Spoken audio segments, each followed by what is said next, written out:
ایک شخص ایک دن جب اپنے گھر گیا تو اس نے دیکھا کہ اس کی بیوی اس کے چھوٹے سے بچے کے چھوٹے سے بستر پر اس کے ساتھ ہی لیٹی تھی۔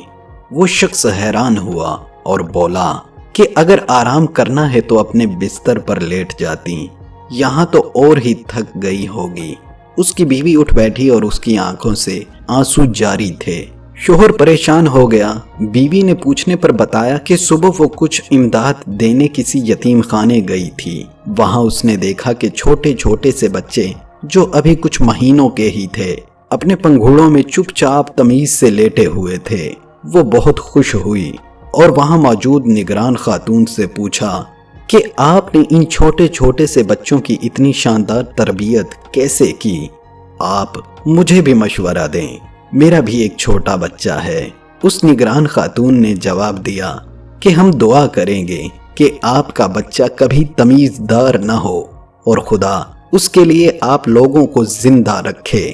یہ بچے جب یہاں آتے ہیں تو شروع کے دنوں میں بھوک لگنے پر اور ڈائپر خراب ہونے پر روتے ہیں، مگر ہمارا عملہ اتنا نہیں کہ بچوں کو انفرادی توجہ دے، تو ہم انہیں رونے دیتے ہیں۔ کچھ ہی دنوں میں انہیں عادت ہو جاتی ہے کہ یہاں ان کے رونے سے ان کی حاجت روائی نہیں ہوگی، کھانا ہو یا ڈائپر تبدیل کرنا ہو۔ ہنگامی صورتحال کے علاوہ ہر چیز مقررہ وقت پر انجام پاتی ہے۔ جب وہ یہ بات سمجھ لیتے ہیں تو ان کا رونا کبھی کم اور عموماً بالکل ختم ہو جاتا ہے۔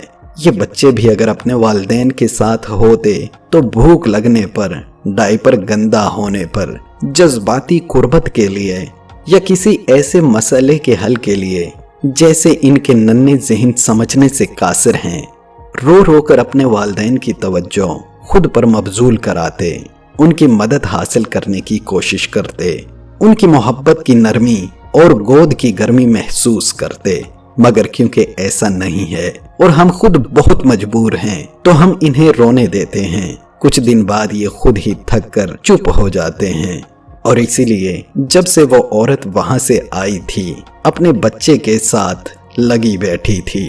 اللہ ہر اولاد پر اس کے والدین کا سایہ سلامت رکھے، آمین۔